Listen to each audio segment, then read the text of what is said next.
En esta oportunidad vamos a escuchar a la ex senadora Adriana Salvatierra, quien ha denunciado que hoy están utilizando a la justicia para impedir que los candidatos puedan postular. Es el caso de Rafael Correa, faltando 2 días lo inhabilitaron. El caso de Cristina Fernández en Argentina. Y hoy están utilizando a la justicia en Bolivia. Hoy también Adriana Salvatierra mencionó que buscan proscribir al MAS y pese pues hasta le han quitado facultades a los legisladores para que no puedan fiscalizar al gobierno y todo esto utilizando a la justicia boliviana. Vamos a escuchar pasajes de sus declaraciones. De lo que tú pudiste obtener seguramente. ¿Qué comentario te genera todo esto, Adriana? No, lo último, Ramiro, es tremendo. A ver, todo este tiempo, lo primero es que una virtud del Tribunal Supremo Electoral y de la Sala Plena del Tribunal Supremo Electoral, de los vocales del Tribunal Supremo Electoral, y un principio sobre el cual deberían regir su comportamiento, sus decisiones, debería ser precisamente la imparcialidad.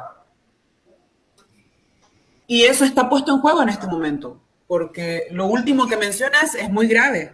Estamos hablando de que el delegado, como vocal del Tribunal Electoral Departamental de La Paz, hoy de Yanine Áñez, que además es el gobierno en el que se estigmatizó a la militancia del MAS y PCP, donde se los procesó, donde se inhabilitó la candidatura de Evo Morales a la senaturía, o sea, ese mismo delegado hoy funge como secretario de Cámara. Y por supuesto que cuando uno ve y evalúa, suma este elemento, más el comportamiento del secretario de Cámara para venir a inhabilitar toda la plancha de la directiva electa del Congreso del Movimiento del Socialismo más el Tribunal de Ética, pues hay que solamente sumar las cosas para darse cuenta. Esto es muy grave. Segundo, creo que la imparcialidad está puesta en juego desde que el vocal del Tribunal Supremo Electoral tiene un enfrentamiento casi personal con el presidente del instrumento político. A mí me pareció llamativo que durante la semana, cuando sale la respuesta del Tribunal Supremo Electoral respecto al recurso de revisión extraordinaria, uno de los titulares de la prensa, particularmente del programa de José Pomacuzzi, fue decir,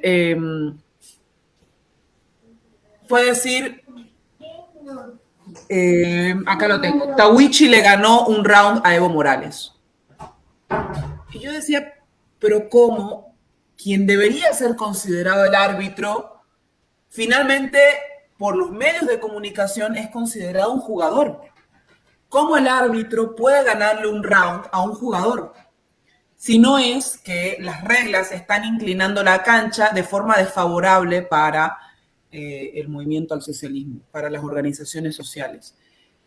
Esto es inadmisible. Si esto está saliendo en los medios de comunicación, es porque la gente y los medios de comunicación efectivamente perciben que el principio de imparcialidad no rige el comportamiento del vocal. Cuando el vocal pide un cara a cara con el presidente del instrumento político, desafiándolo a un debate político, cuando miente diciendo que no se habrían pagado los aportes y encima se burla de él diciendo yo le hubiera podido prestar dinero, cuando dice, además haciendo uso de ejemplos de connotación de carácter sexual, que falta que digan que llegan, o sea, falta el respeto, se burla, desafía y encima advierte que no va a reconsiderar su decisión porque hay una decisión tomada. No estamos hablando de imparcialidad.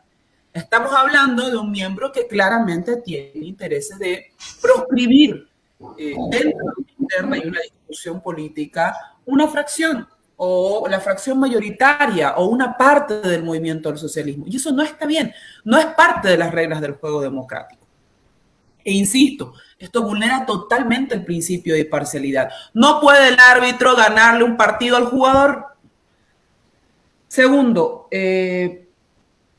lo más grave también de esto es la respuesta que dio el Tribunal Supremo Electoral y la Sala Plena. Yo leía el informe, aquí lo tengo, del órgano electoral, donde decían allí que finalmente cuando se observaba en base a que el secretario de Cámara había emitido un informe cuando no tenía competencias para ello, la respuesta del Tribunal Supremo Electoral dice: la verdadera competencia la ejerce el Tribunal Supremo Electoral. Por ende, puede requerir a cualquiera de sus áreas organizacionales la información necesaria para ejercer la atribución plenamente. Por lo que haber solicitado a la Secretaría de Cámara un informe complementario al CICDE no representa ilegalidad. O sea, ¿para qué emiten un reglamento de supervisión a las organizaciones políticas donde dicen que esta es una atribución del sistema de fortalecimiento de la democracia, que es el CICDE? ¿Para qué dicen que esa instancia es la que tiene la atribución de supervisar a las organizaciones políticas si lo puede hacer cualquier área del órgano electoral? No tiene sentido. ¿Para qué dicen en un reglamento que la atribución especializada es de una área determinada y finalmente lo puede hacer cualquier otra instancia del órgano electoral? No tiene sentido, carece de sentido. Entonces, no es algo que se pueda tomarse de forma descontextualizada. Creo que hay una seria intención vulnerando el principio de imparcialidad, vulnerando la objetividad, de intentar proscribir a las organizaciones sociales, a nuestro líder político, al instrumento político, y eso representa un grave y un serio riesgo a la democracia.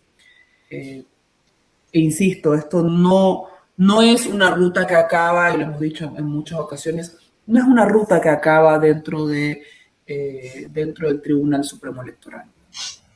Al momento de ver las siguientes acciones que se puedan presentar, acciones de defensa, amparos, etcétera, hay que tomar en cuenta que hay servidores públicos que están tratando de inclinar la cancha para dirimir, utilizando la ley, algo que no pueden realizar apelando a la legitimidad política.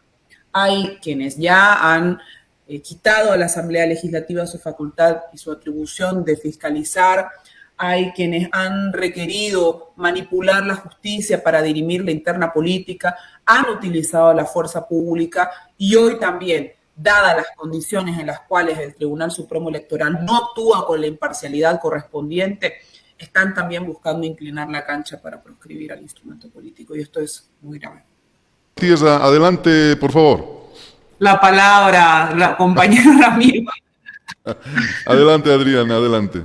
Sabes que yo estoy tremendamente preocupada por algo. Yo creo que el lawfare, porque esto es lawfare, aunque sea en el espacio electoral, aunque sea en el espacio, en el ámbito penal y constitucional, el capítulo de lawfare para mí en Bolivia tiene una característica, diferencia del de Brasil, el de Ecuador y el de Argentina, que han sido por la vía penal. Aquí está esencialmente el debate en el ámbito constitucional, porque después de que el Tribunal Supremo Electoral emite esta resolución, que la cuestionamos a todas luces, lo que queda es la vía constitucional.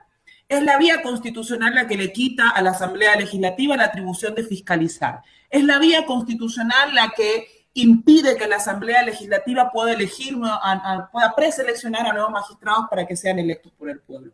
Y es la vía constitucional también la que ha sido anunciada por el propio ministro de Justicia como la vía por excelencia para lograr impedir que nuestro compañero Evo Morales pueda presentarse como candidato o como una opción presidencial en el país. Entonces, yo creo que la primera afirmación que podemos tener con contundencia es que la característica del lawfare en Bolivia es que la vía que opera la inhabilitación política, la proscripción política y el mecanismo para atrapar a nuestro proceso de cambio en una ruta judicial a largo plazo es la constitucional. Entonces, ahí yo creo que ese es un primer elemento de estudio nuestro. Segundo, en todos los países en los que por la vía judicial se ha intentado proscribir liderazgos, anular partidos y truncar proyectos políticos, nunca ha sido necesariamente solo la vía judicial el único mecanismo por el cual se saldan los conflictos. ¿A qué voy con esto? A que cuando existe una justicia cooptada por el poder político, por el poder del Estado y obedece a intereses estatales, como lo hemos visto sistemáticamente en las últimas decisiones del órgano judicial, y ahora, lamentablemente, tal vez en este propio Tribunal Supremo Electoral, no necesariamente ha sido seguir dando y profundizando la batalla jurídica la que ha garantizado la victoria.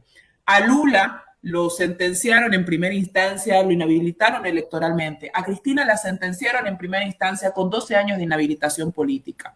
A Rafael Correa le dictaron sentencia en última instancia, ya acabándose todos los recursos 2 días antes de inscribir su candidatura a la presidencia. Pero en el único caso en el que se logró, por ejemplo, que Cristina Fernández no sea detenida de forma preventiva, fue en Argentina y fue esencialmente la movilización social. Yo entiendo que hay que seguir dando la batalla jurídica, pero para mí este conflicto también es esencialmente político. Yo no entiendo cómo alguien pretende hacerle creer a cualquier persona, incluso a la oposición en este país, que estando Evo Morales, primero en disposición y segundo con la legitimidad necesaria para presidir el instrumento político, con un amplio consenso de las organizaciones sociales, pueda venir otra persona a hacerlo. O sea, es una cuestión de lógica sencilla que es muy fácil de explicarle a la gente. Entonces, yo apelo a 2 cosas, a que por supuesto hay que estudiar este sentido constitucional del lawfare en Bolivia, y segundo, que no es solamente el debate jurídico, no va a venir un juez, por mucho que diga la verdad, en el ámbito de las salas constitucionales o los jueces que ven amparos en provincias, etcétera, no va a ser el que solucione de fondo un conflicto que es esencialmente de carácter político. Yo creo que lo único que pudo contener una eventual aprehensión de Cristina Fernández cuando intentaron hacerlo fue la movilización de la gente. Y creo que hoy, aquí en este espacio, y esto sirve precisamente para construir sentidos comunes, pero para que esos sentidos comunes después inviten a la acción. Y la acción política, sin lugar a dudas, creo que debe ser además la que oriente el accionar judicial. Eso como un comentario previo. No sé si además en esto del debate constitucional, compañero y abogado profesional Israel comparte esto. A mí me preocupa que además el lawfare tiene una característica y es el control de lo que en inglés le dicen el timing político, pero los tiempos políticos. Que a Rafael Correa lo inhabiliten electoralmente 2 días antes de presentar su candidatura, que a Cristina Fernández la proscriban por 12 años, 6 meses antes de que inicie el calendario electoral, que a Lula da Silva le emitan la sentencia en primera instancia poco antes de ser candidato y que lo lleven a la cárcel en esas circunstancias, da cuenta de que la justicia está siendo también utilizada para medir los tiempos políticos. No hay que pensar en este momento solamente la justicia como un medio para alcanzar efectivamente la verdad, la reparación del daño, sino hay un cambio en la concepción de la justicia en el lawfare y es instrumentalizar la justicia como un arma política, con fines políticos. Entonces, aquí viene la pregunta.